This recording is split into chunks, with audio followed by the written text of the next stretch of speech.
તો આપ સર્વનો ખૂબ ખૂબ આભાર અમારા આંગણા પધારવા બદલ.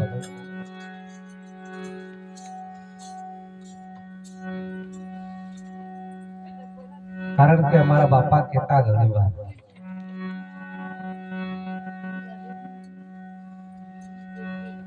કે આપણે આંગણે આવે ને કે આપણે અહોભાગી કહેવાય. કોઈ આપણા આંગણે દારૂ પીતા હતા પણ અમને એવી સંસ્કારી વાતો આગળ કરતા કે બેટા કે કદાચ તમે સાણું હળગાઈ છૂટ શરીરો ભરે કદાચ ભાંગ લઈને આંગણે બીહો ને કોઈ નહીં આવે ને આવવા વાળા છે કોકની આંગણે જાય પાસે સલમ ભાંગ લઈને પણ જાય. એટલે ઘણી વાર કીધે ભાઈ આંગણે પરબડી બાંધીએ સૌ પંખી પાણી પી જાય કોકથી હંસ આવી ચડે મારા આંગણા પાવા. આપણો એક જ ભાવ હોવો જોઈએ, બીજો કોઈ ભાવ.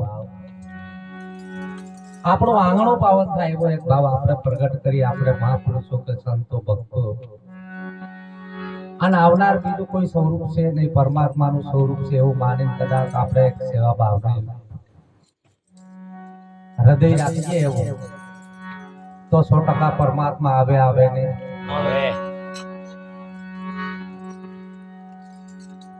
भगत एक छाके बोला कि साहेब तुझ में यूं बसे जो तिल में तेल ज्ञान की गाड़ी फिरा के फिर देख ले उसका खेल. अब ज्ञान ની ગાડી ફેરવે કોણ?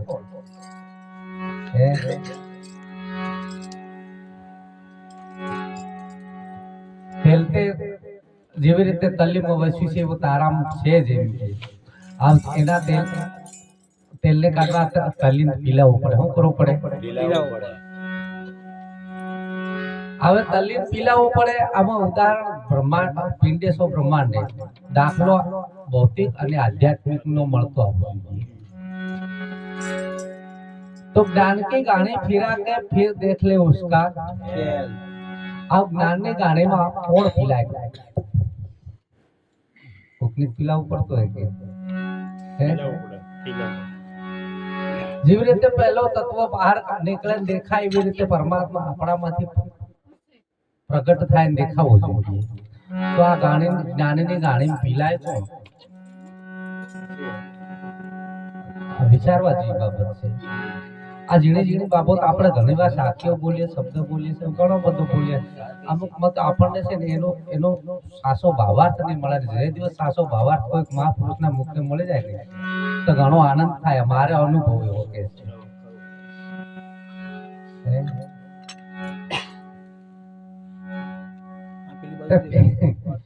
તલી પીલાય તો તેલ નીકળે. પછી આ જ્ઞાનની ગાણી ફેરવે અને પરમાત્મા પ્રગટ થાય તો પીલાય એમાં કોણ? तो कबीर साहिब नो मुद्दो से भाई तन मन धन सदगुरु को अर्पण. तन मन धन सदगुरु को अर्पण. गुरु वचन सुन लेना. जो गुरु जी तारो मस्तक मांगे शीश काट धर. आ जे जे वचने वर्या છે ને જે જે સદગુરુના વચને વર્યા છે. સદગુરુ મહારાજે કીધું બેટા આ કરવું પડે તો આ કામ થાય એવું છે. અને જેને જેને શૂરવીરતા પકડી છે, જેને જેને શૂરવીરતા આદરી છે હૃદયની અંદર, એ સદગુરુના શરણે જાય અને સદગુરુ મહારાજના વચનનું પાલન જેમ છે એમ કર્યું. અને કયા પ્રમાણે કર્યું? અને એક જ્ઞાનની ગાણી મહારાજે ફેરવી. શું કર્યું છે? મહારાજે એક જ્ઞાનની ગાણી ફેરવી અને એમાંથી પ્રગટ પરમાત્માનું સ્વરૂપ આપણને જેમ છે એમ દર્શન આપણને થયું. અને જેને જેને આ બાબતને પકડી નથી ને જે દર્શન કરવા હમણાં વકીલ બાપુ આગળ વાત કરી ગયા કે જેને જેને દર્શન કરવાની આ હોડ બાંધી છે અને દોડે દોડીને થાક્યા છે, દર્શન થતા નથી. બરોબર? તો દર્શન આપણને એવો કઈક પુણ્યના મહાપુરુષોનું કઈક પુણ્યના પ્રતાપથી કદાચ આપણને સદગુરુ મહારાજનો ભેટો થયો ને આ ભક્તિ આદરી છે આપણને અને મળી છે અને કદાચ આ જ્ઞાનની પ્રાપ્તિ થઈ છે એટલે આપણે ખૂબ અહોભાગી કહેવાય. આપણે આ ભજન એમ થાય એવું નહીં. મહારાજ કીધા જેના ધડ પર શીશ ન હોય નર એ ભજન કરે, બીજો કોઈ ભજન કરી શકે અને જતા જતા માથા વગરના છે એ જ ભજન કરે ને જેના માથા છે ને એનું કામ પણ નથી. એન ભજનની સમજણ એ નહીં આવે. મહાપુરુષો ઘણા શબ્દોની અંદર છેલ્લે નામાશરણમાં કે ભાઈ કે મરજીવા મોજ કરે.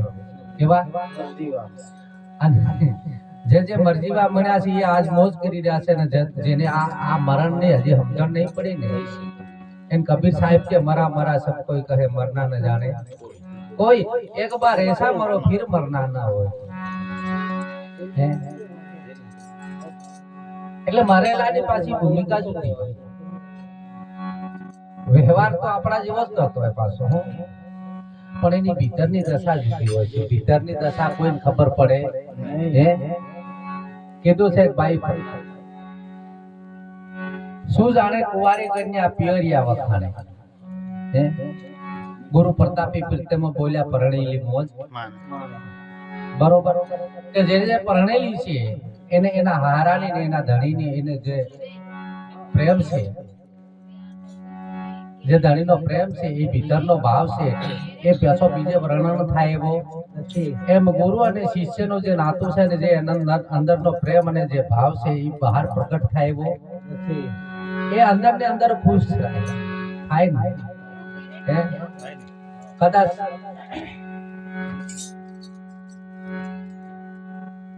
આ ધન આમ તો દરેક ને ઘણા મળે છે, નહીં મળતું. ધનની પ્રાપ્તિ તો આ મિરાજદાઈ પાયોજી मैंने नाम रतन धन पायो खर्चे न फूटे वाको सोर न लूटे.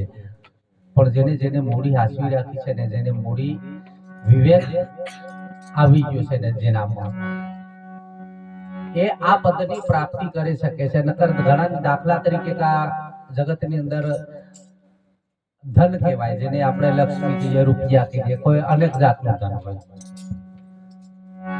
તો ઘણા કરોડપતિ થાય જાય છે પણ એનામાં જરીક પણ અહમ ભાવ નહીં રહેતો. જરી પણ એ રૂપિયા વાળો એવો પ્રગટ પણ નહીં થાય બોલો. અને ઘણા ને શક્તિ મળી જાય છે મારા બેટા ભૂખતા ફરે એને અહમ પણ આવી જાય. શું થાય છે? શક્તિ મળી જાય અને અહમ પણ આવી જાય. જેને અઢગળ ધન છે એ શાંત થઈ જાય છે. એનું કારણ શું છે કે આ ધન પણ ધારણમાં લાવવાની કોકમાં ક્ષમતા છે, કોકમાં ક્ષમતા નથી. એનું કારણ એ છે જ્ઞાન વસ્તુ પણ એવી છે કે તમને સદગુરુ મહારાજનો જ્યારે ઉપદેશ થાય છે પ્રથમ પહેલી વાર જ્યાં સુધી સમજણના ઘરમાં બરોબર નહીં ફિટ થાય ત્યાં સુધી તો એક અહમ પણ આપણામ પણ આવી જાય છે. એ અનુભવ છે, મારો એ અનુભવ છે કે પ્રથમ જ્યારે ઉપદેશ થાય છે કે તારે એક સામાન્ય સૂક્ષ્મ ભાવ સૂક્ષ્મ અહમ પણ રહે કે હું જ્ઞાની છું, મેં તો જાણ્યું. આવો ભાવ તો પ્રગટ થાય ને હું જાણું એવો કોઈ જાણતો પણ ગુરુ મહારાજે એ નહીં જણાવ્યું આપણને. ગુરુ મહારાજે તું હું છું, તું કોણ છું અને કેવો છું ને ક્યાં છું એ જ્ઞાન પ્રાપ્ત કરાયું છે. એ જ્ઞાન જેને જેને ભૂમિકા પકડાઈ ગઈ છે એને અહમ પણ બિલકુલ મટી ગયું છે. અને જેને આ ભૂમિકા નથી પકડાઈ એમાં હજી આ કૂદકા મારવાનું ચાલ્યું છે એને નહીં મટે એવું કારણ છે. જ્ઞાની મરી ગયા જ્ઞાન ભરોસે સકલ ભ્રમ ન જાણ્યો. હું કે કબીર સાહેબ ભજનમાં કે ને નામ से मिला न कोई साधु भाई, नाम से मिला न कोई. એમાં કે જ્ઞાની મરી ગયા જ્ઞાન ભરોસે કે હું જ્ઞાની છું એવો એક ભાવ જાગ્યો. શું છે? હું જ્ઞાની છું એક ભાવ એ પણ એક અહમ છે. મારા હું સમજણ મારામ છે એ એક પણ સૂક્ષ્મ ભાવે અહમ છે. એટલે જાણપણાનો અહમ છે. આપણને શું છે? આ પણ મટી જાય, કરતા પણ મટી જાય, હું કઈ જ નથી. આગળના મહાપુરુષનો શબ્દ તમે ઝીણવટ ભરે કદાચ આપણે જાણીએ નહીં તો એમાં ખૂબ રહસ્ય પડેલું છે કે એમાં તમે દાસ ભાવના પ્રગટ કરી. કેવી?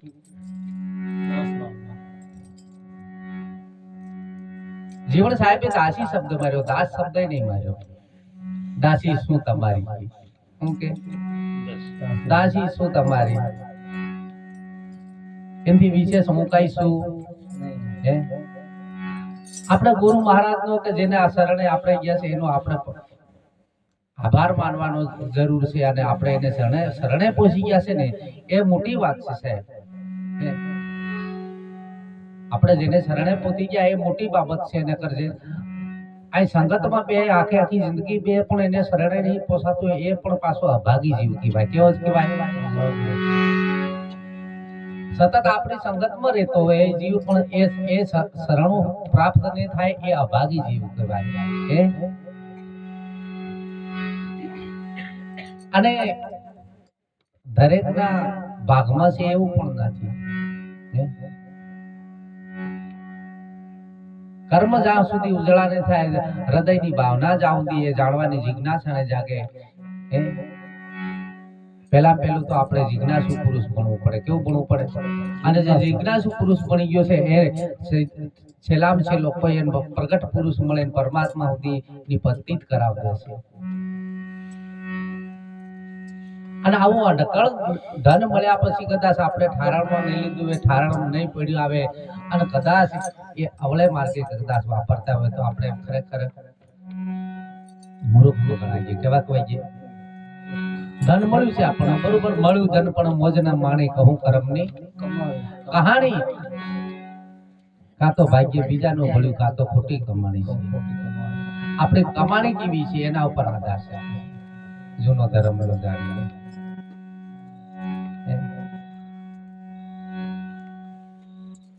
ભાગ્ય અમારો ભલો બની આવ્યું, ભાગ્ય અમારું ભલો બનીને આવ્યું કે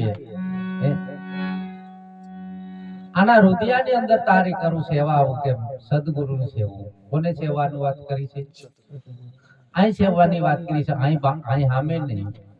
કબીર કીધું, કબીરે जब मैं था तब हरी नहीं अब हरी है तो मैं नहीं प्रेम गली अति साकड़ी तामे दो ना समाय के भाई भजन बोल्या तारो रे साहेब बतावे